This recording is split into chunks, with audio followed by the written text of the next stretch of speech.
Lluitem contra la soledat!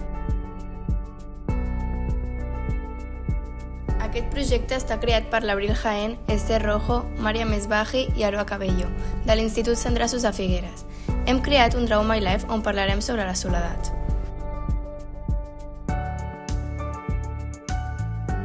Què és la soledat? La soledat és un estat de reclusió o aïllament, és a dir, falta de socialització. Diem que hi ha dos tipus de soledat, la soledat buscada i la no buscada.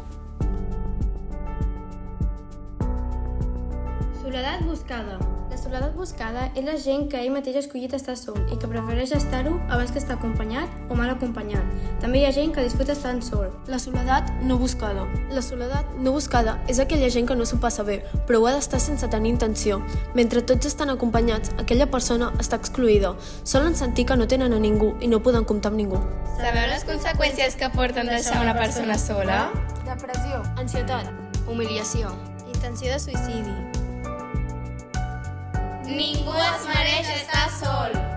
la soledat és el més aterrador que hi ha. I fins aquí el nostre Draw My Life. Esperem que pugui conscienciar la gent i que ningú es quedi sol.